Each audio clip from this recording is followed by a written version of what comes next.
آپ کی مسجد دیکھ کے دل بہت خوش ہوا، بہت خوبصورت بنائی ہے۔ ہمارے نبی کی مسجد کچی تھی اور اس میں اندھیرا ہوتا تھا، لائٹ نہیں تھی، تو صحابہ کھجور کی وہ شاخ ایسے، اس کو عرجون کہتے ہیں، اس پر کھجوریں لگتی ہیں، وہ توڑ کے لاتے تھے، اس کو یہاں آگ لگاتے تھے تو وہ کبھی جلتی تھی کبھی بجھتی تھی، تو اس سے ہلکی ہلکی روشنی ہوتی تھی۔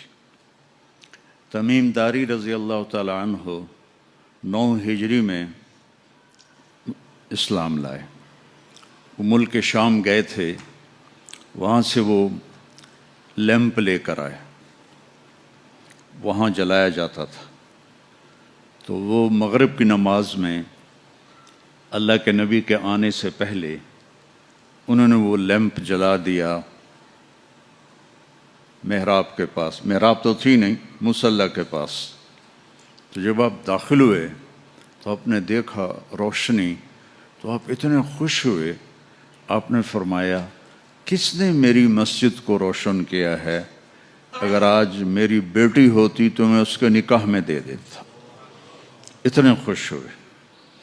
تو حضرت نوفل بن حارث آپ کے بڑے انکل کے بیٹے تھے، نوفل بن حارث بن عبد المطلب۔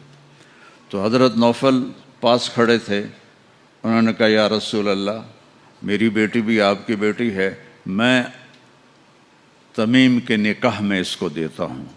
تو ایک لیمپ جلانے سے مسجد میں آل رسول سے ان کی رشتہ داری ہو گئی۔ تو جنہوں نے بھی یہ بنائی ہے اور اس پہ خرچ کیا ہے، ان کو بہت مبارک ہو۔ اور میرے رب کا فرمان ہے، حدیث قدسی ہے، بیوتی فی الارض المساجد،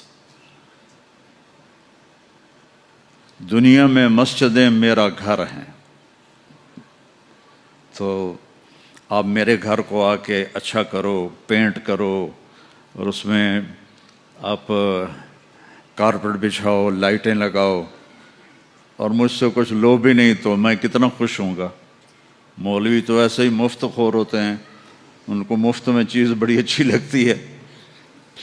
تو جب آپ اللہ کے گھر میں آ کے اس کو خوبصورت بناتے ہیں، اچھا بناتے ہیں، تو اللہ بھی خوش ہوتا ہے۔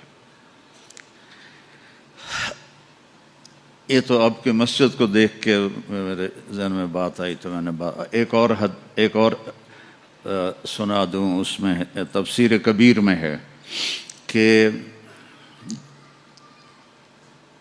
دنیا میں جتنی مسجدیں بن گئیں، ایک دن آئے گا یہ سب ختم ہوں گی، بیت اللہ بھی نہیں ہوگا، مسجد نبوی بھی نہیں ہوگی، مسجد اقصی بھی نہیں ہوگی، تو کہیں بھی مسجد نہیں ہوگی۔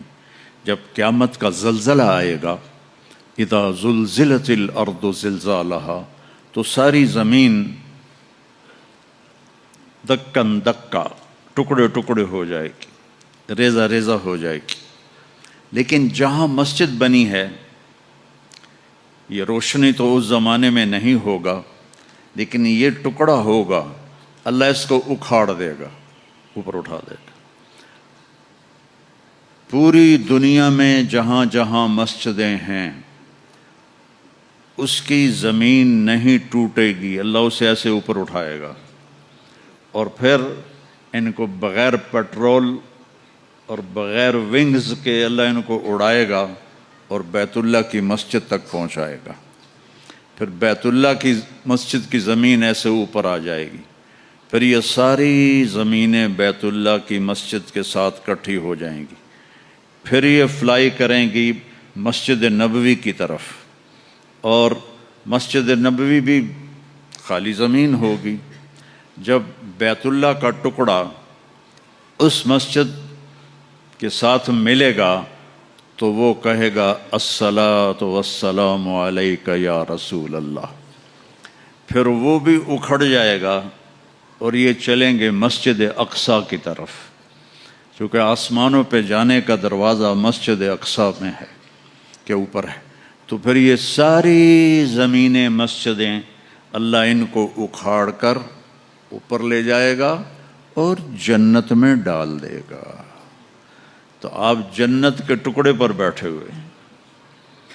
الحمدللہ الذی لیس کمثلہ شیء وہو السمیع البصیر المتعالی عن الشریک والشبیہ والبدیل والنظیر واشہد ان لا الہ الا اللہ وحدہ لا شریک لہ واشہد ان سیدنا ومولانا محمدا عبدہ ورسولہ ارسلہ بالحق بشیرا ونذیرا وداعیا الی اللہ باذنہ وسراجا منیرا صلی اللہ تعالی علیہ وعلی آلہ وعلی اصحابہ وبارک وسلم تسلیما کثیرا کثیرا اما بعد فاعوذ باللہ من الشیطان الرجیم بسم اللہ الرحمن الرحیم اعلموا انما الحیاة الدنیا لعب ولہو وزینۃ وتفاخر بینکم وتکاثر فی الاموال والاولاد کمثل غیث اعجب الکفار نباتہ ثم یہیج فتراہ مصفرا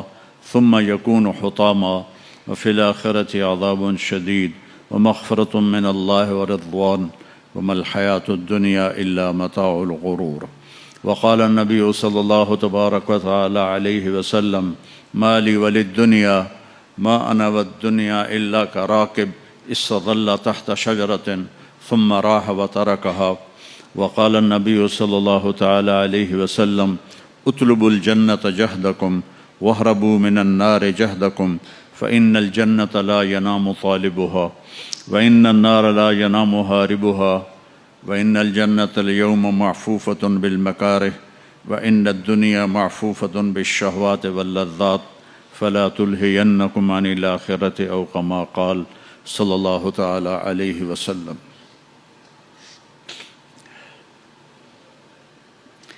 میرے محترم بھائیو اور دوستو،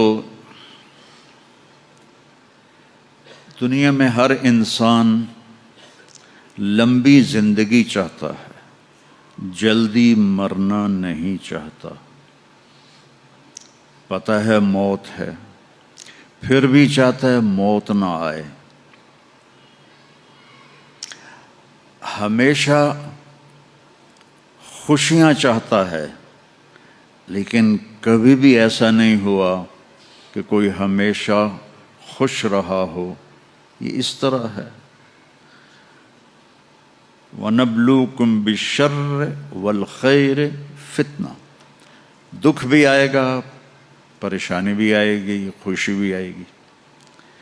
پھر کوئی انسان بوڑھا نہیں ہونا چاہتا، کہتا میں ہمیشہ جوان رہوں، لیکن بڑھاپا بھی آتا ہے. اما المشیب فصبح بدا واما الشباب فلیل افل. بڑھاپا تو آتا ہے، کتنے آج کل ٹانک ہیں اور کتنی وہ اس کے لیے پارلر بنے ہوئے ہیں اور کتنی ٹیکنیکس ہیں رنکل دور ہو جائیں، اور کیپسول ملتے ہیں اور وائٹامن ملتے ہیں، لیکن بڑھاپا آ ہی جاتا ہے. پھر انسان چاہتا ہے کہ میں ہمیشہ میرے پاس دولت رہے، میری نسلوں کے پاس دولت رہے، لیکن دولت چلی جاتی ہے.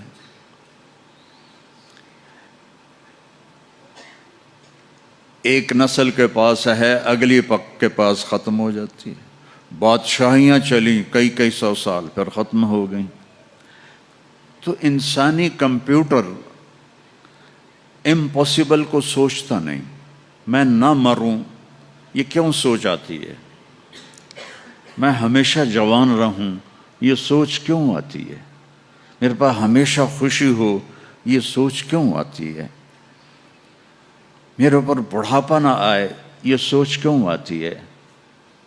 کیوں انسانی کمپیوٹر میں امپاسبل انٹر نہیں ہو سکتا. کبھی سوچا ہے کہ 2 اور 2 5 ہو جائیں؟ کبھی یہ خیال آتا ہے کہ 2 اور 2 5 ہو جائیں؟ کیوں؟ امپاسبل ہے.